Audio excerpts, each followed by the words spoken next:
He was the greatest martial arts legend of all time, the very first true mixed martial artist the world had ever seen. Empty your mind, be formless, shapeless, like water. Bruce Lee, the man who completely revolutionized the way humanity fights. The one-inch punch that defied physics, two-finger push-ups that seemed impossible, and a philosophy that shattered every tradition. I do not believe in styles anymore. But behind that blazing spotlight was a heartbreaking tragedy. In just 21 explosive months of superstardom, his life spiraled out of control, destroyed by drugs, explosive affairs, and a mysterious death at the age of only 32. A once-in-a-generation genius with unbelievable talent, but also consumed by dangerous desires and deadly mistakes. A man so bright, yet his flame burned out far too soon. Today on Legend Secrets, we're going back in time to uncover the full, uncensored story, from a violent street kid in Hong Kong to the immortal icon who changed martial arts and cinema forever. So what really happened to Bruce Lee? Was his shocking death just a tragic accident, or the result of something far darker? If you love raw, dramatic stories of brilliant, flawed legends, hit that subscribe button right now, turn on notifications, and join us as we dive deep into the rise and fall of the one and only Bruce Lee. Chapter 1. A violent childhood and the birth of a legend. Everything starts in narrow, crowded street in Hong Kong, 1950s. Shouts echo between the buildings. A teenage boy, small but fearless, stands in the middle of a gang fight, fists flying, eyes blazing with fury. That boy was Bruce Lee. Born on November 27, 1940, in San Francisco, California, Bruce was just a few months old when his family brought him back to Hong Kong. From the very beginning, he was trouble. He wasn't the kind of kid who played quietly. He was bold, hot-headed, and always looking for a fight. He ran with street gangs and became known as a fierce street brawler. Then came the night that would change his destiny forever. One evening, after finishing a meal at a local restaurant, Bruce and his friends stepped outside and froze. They were completely surrounded by a rival gang. Dozens of angry young men armed with knives and wooden sticks. The fight exploded instantly. Punches landed with sickening thuds. Bruce was badly outnumbered, taking hits from every direction. Blood streamed down his face. For a moment, it looked like this was the end. Suddenly, headlights pierced the darkness. Their family driver had arrived at exactly the right second. Seeing the car, the rival gang scattered like rats into the alleys. Bruce barely escaped with his life. That terrifying night burned deeply into his soul. He realized he could no longer rely on luck. At just 13 years old in 1954, Bruce began serious training in Wing Chun Kung Fu under the great master Ip Man, the same legendary teacher who would one day be immortalized on screen by Donnie Yen. Ip Man was calm, precise, and deeply philosophical. He would stand in front of young Bruce and say softly, "Relax and calm your mind. Forget about yourself, follow the opponent's movement. Above all, learn the art of detachment." For the aggressive street kid, these words were almost impossible to live by. One day, after a particularly frustrating training session, Bruce stormed off in anger. He took a small junk boat and sailed alone into the open sea. As the boat rocked gently on the waves, his rage boiled over. He punched the water again and again, screaming at his own weakness. Then something miraculous happened. His fist struck the surface, and the water simply flowed around it, soft, unstoppable, impossible to defeat. In that quiet moment on the sea, with the sun setting behind him, Bruce had an epiphany. Water is the softest substance in the world, yet it can penetrate the hardest rock. You cannot grasp it, you cannot punch it or hurt it. That single realization on the water would become the core of his entire life's philosophy. Be like water. Even as he trained, Bruce's wild side refused to die. He was listed by the police as a juvenile delinquent. He was expelled from Catholic school after pulling a knife on his physical education teacher during an argument. Another brutal gang fight became the final straw. In 1959, at the age of 18, his mother made the painful decision to send him away to America, hoping the move would save him from prison or an early grave. Chapter 2. From Hong Kong to America, the making of a new man. Bruce Lee stepped off the plane and saddle in the summer of 1959 with fire in his eyes and almost nothing in his pockets. He was taken in by Ruby Chow, a close friend of his parents who ran a successful Chinese restaurant. To earn his keep, Bruce worked long, exhausting hours in the kitchen, washing dishes, serving tables, and cleaning up late into the night. But even while working, he couldn't stop moving. In his free time, he taught cha-cha dancing to groups of Chinese-American girls, fully embracing his new American life. He went so far as to get circumcised, proudly telling friends, "This is what Americans do. I'm in America now. I want to look like one." At the University of Washington, Bruce studied philosophy, a subject that would deeply influence his fighting style. While other students sat in lectures, Bruce was already teaching. He started giving private lessons in his own evolving system, which he first called Junfan Gung Fu. This would later become the legendary Jeet Kune Do, the way of the intercepting fist.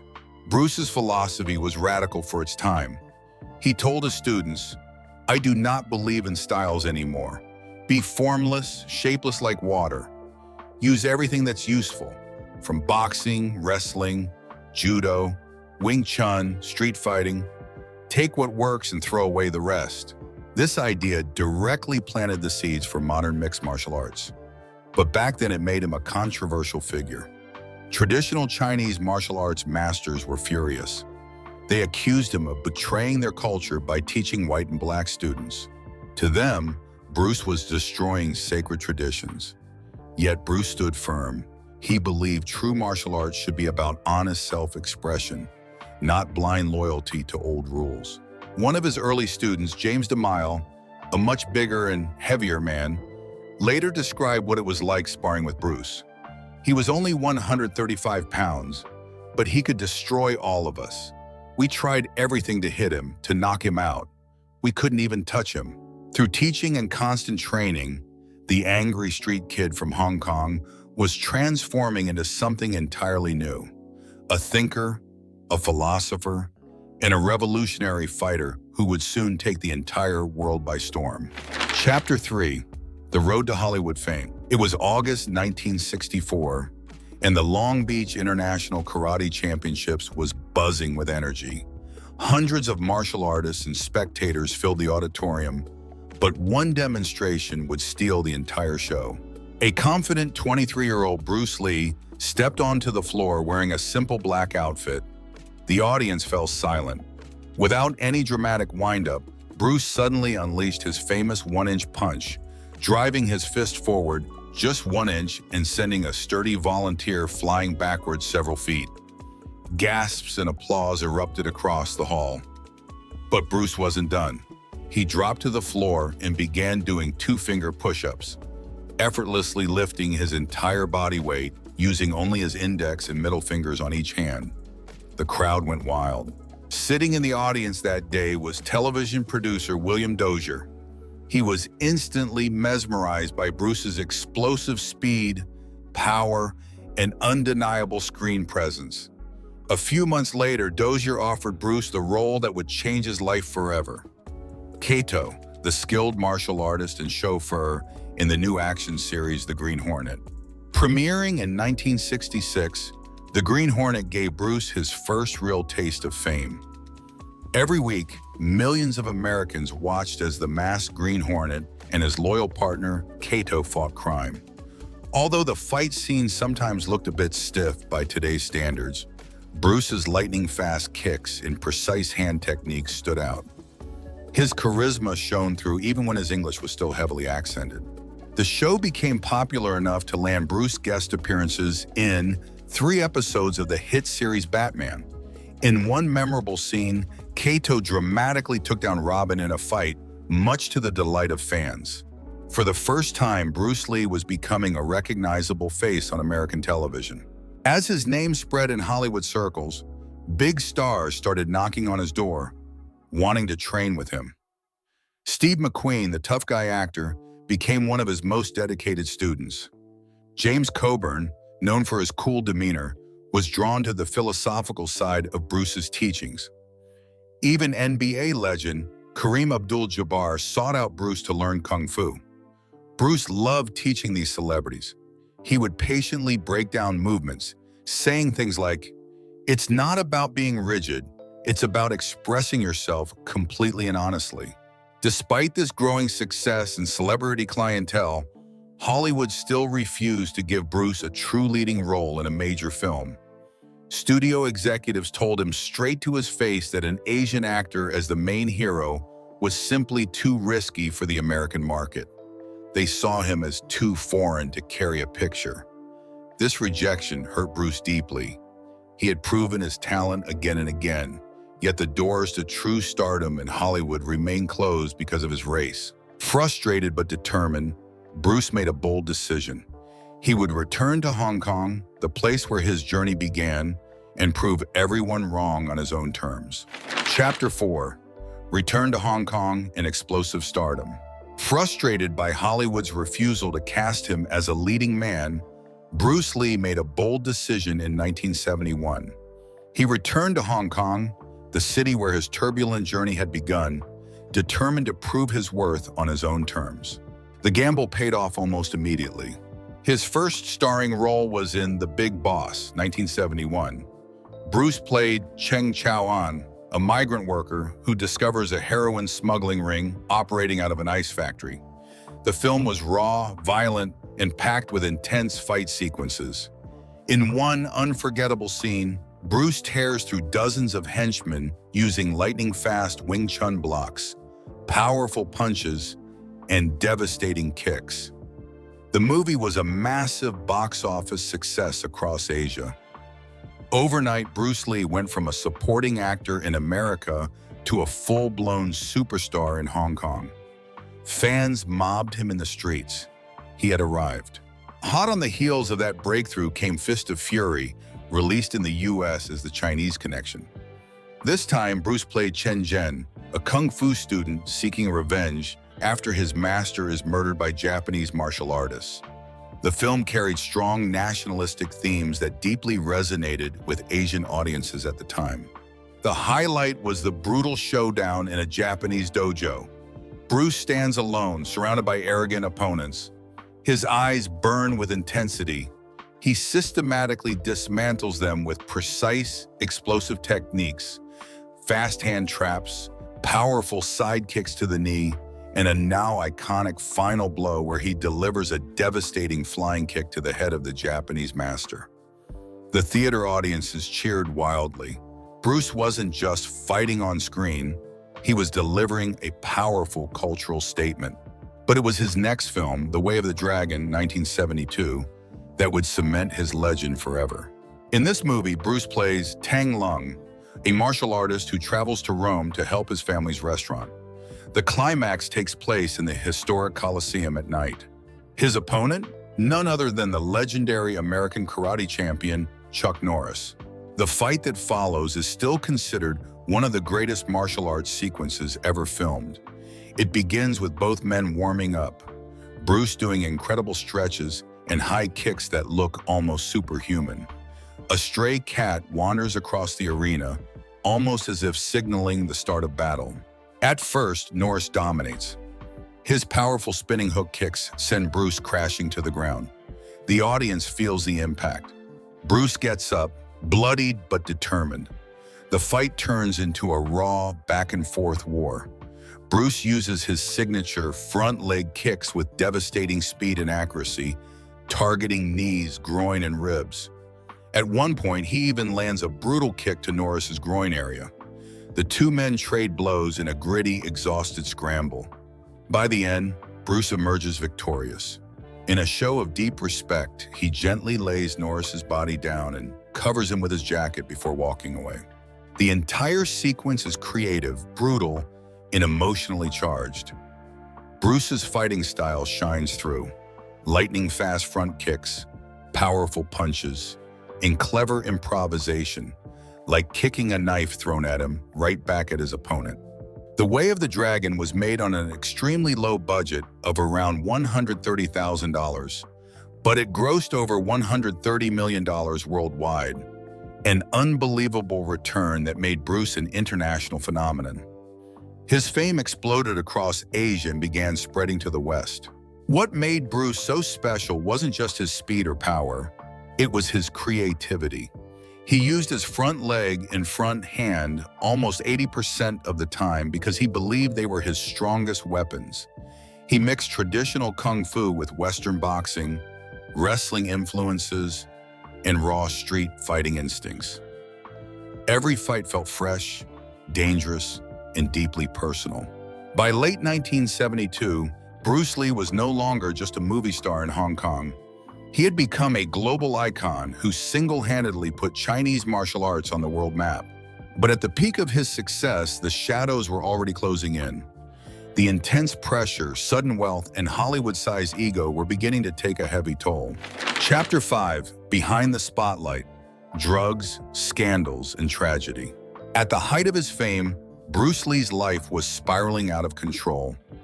Behind the image of the invincible martial arts god was a deeply flawed man battling heavy personal demons. His personal life had become chaotic. While married to his wife Linda and raising 2 young children, Bruce engaged in multiple extramarital affairs. One of the most well-known was with Taiwanese actress Betty Ting Pei, who would later play a central and controversial role in the story of his death. There were also rumored relationships with American actress Sharon Farrell, German actress Teresa Brandenburg, and several others. The sudden wealth and adoration from fans fed Bruce's ego. He began living the rock star lifestyle that many Hollywood stars fell into during that era.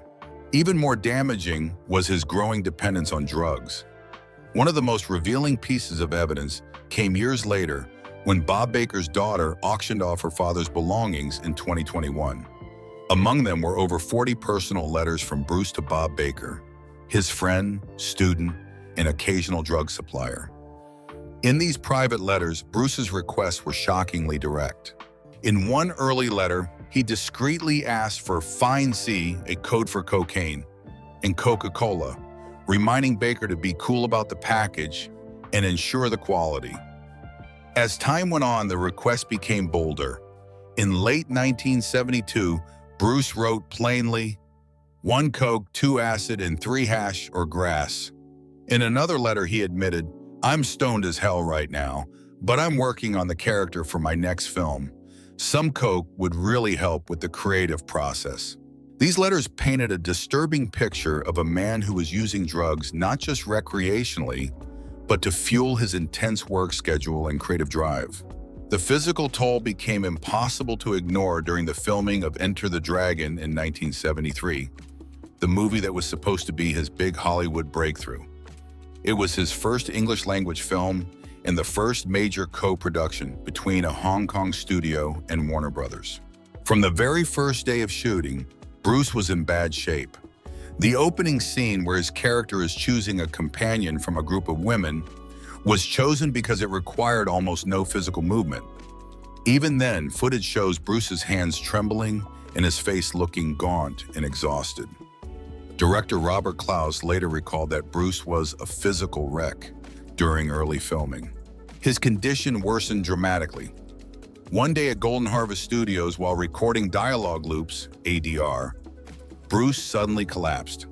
He was rushed to the hospital and diagnosed with cerebral edema, dangerous swelling of the brain. Doctors managed to save him, and Bruce later admitted that he had taken Nepalese hashish shortly before the incident. He recovered enough to finish the film, but those close to him could see he was pushing his body beyond its limits. The pressure was immense. Bruce was trying to conquer Hollywood while carrying the weight of being Asia's biggest star. He trained obsessively, worked long hours, and used drugs to keep going. Friends and colleagues whispered that he was changing, becoming more paranoid, short-tempered, and reckless. Rumors began circulating in Hong Kong film circles. Some claimed Bruce was experimenting with heavier substances. Others said the combination of steroids, which he was reportedly using to build muscle, and frequent painkillers was destroying his body from within. There were even darker whispers about organized crime connections in the Hong Kong film industry and whether Bruce had refused to cooperate with certain powerful figures. By mid-1973, the once unstoppable dragon was showing serious cracks. The man who preached "be like water" was burning himself out like a raging fire. Little did anyone know that the final chapter was about to be written on a hot summer night in July, a night that would spark conspiracy theories still debated more than 50 years later. Chapter 6: The Mysterious Death and Lingering Questions. On the evening of July 20th, 1973, one of the brightest flames in martial arts history was extinguished under circumstances that remain controversial to this day. Bruce Lee, aged just 32, spent that fateful evening at the apartment of Taiwanese actress Betty Ting Pei in Hong Kong. Betty was not only his co-star in the upcoming film Game of Death, but also his rumored mistress. Also present that night was film producer Raymond Chow, Bruce's close business partner. According to the official account, the three were discussing the script for Game of Death when Bruce suddenly complained of a severe headache. Betty gave him a common painkiller called Equagesic, a mixture of aspirin, meprobamate, and other sedatives. Bruce took the pill and lay down to rest in the bedroom. Raymond Chow left the apartment around 7:30 p.m. to attend a dinner meeting with actor George Lazenby, expecting Bruce to join them later. When Bruce failed to show up, Chow became concerned and returned to Betty's apartment. What he found was devastating. Bruce Lee was unresponsive. Betty called her personal doctor, who arrived quickly but could not revive him. At around 10 p.m., Bruce was rushed by ambulance to Queen Elizabeth Hospital. Doctors worked desperately, but at 10:30 p.m., Bruce Lee was officially pronounced dead. The cause listed on the death certificate was cerebral edema, acute swelling of the brain. The news shocked the world. How could a man in peak physical condition, a martial arts icon known for his superhuman fitness, die so suddenly at only 32 years old? From the very beginning, the official explanation raised more questions than answers. Many people close to Bruce, including his own brother Robert Lee, expressed deep doubts. When asked years later if he was satisfied with the official reasons for his brother's death, Robert replied with the now famous words, "Yes and no." He continued, "I have seen the autopsy report, and officially he really did die of cerebral edema. But knowing Hong Kong with so many different people, all kinds of weird people, and especially Bruce's friends, it's just like a mystery to me too, in a way." The mystery only deepened as more details emerged. Bruce had a well-documented history of drug use. Just months earlier, during the filming of Enter the Dragon, he had collapsed with a similar episode of cerebral edema. He admitted to doctors that he had consumed Nepalese hashish shortly before that incident. The fact that he had taken Equagesic, a powerful sedative, on the night of his death, possibly while his system still had traces of other substances, led many to believe drugs played a major role. Then there were the rumors surrounding Betty Ting Pei. Some tabloids and conspiracy theorists claimed she had given Bruce something far stronger than a simple painkiller. Others suggested she may have been involved in a larger plot. Betty has always denied any wrongdoing, maintaining that she only gave him the Equagesic tablet and that everything happened exactly as she described. Still, her relationship with Bruce and her presence that night made her a central figure in the conspiracy theories that exploded after his death. Another layer of suspicion involved the Hong Kong film industry itself. At the time, triad organizations, organized crime syndicates, had significant influence in the movie business. Some sources claimed Bruce had refused to pay protection money or cooperate with certain powerful figures. There were whispers that he had been poisoned or given a bad batch of drugs as a warning or punishment. While no concrete evidence has ever proven these claims, the rumors refused to die. The timing of his death also fueled speculation. Enter the Dragon, The film that was meant to make him a global superstar was still in post-production. Bruce died just weeks before its release. When the movie finally hit theaters in August 1973, it became a massive phenomenon, grossing over $350 million worldwide, adjusted for inflation, hundreds of millions more. Bruce Lee became a legend precisely because he died at the absolute peak of his powers. The autopsy revealed some surprising findings. Bruce had a significantly enlarged brain compared to average, which some doctors suggested may have made him more susceptible to swelling. There was also evidence of cannabis in his system, but no trace of harder drugs at the time of death, according to official reports. However, critics pointed out that the investigation was rushed and many questions were never properly answered. Over the decades, countless theories have emerged to explain the sudden and shocking death of Bruce Lee, each one adding another layer of intrigue to an already mysterious tragedy. The most commonly discussed is the drug overdose theory, suggesting that the fatal cerebral edema was caused by a dangerous combination of the prescription painkiller Equagesic, Bruce's history of using hashish and cocaine, and possible physical exhaustion from his intense training and filming schedule. Many point out that he had already suffered a similar brain-swelling episode during the making of Enter the Dragon, making his body more vulnerable. Then there is the darker poisoning theory, which claims Bruce was deliberately murdered.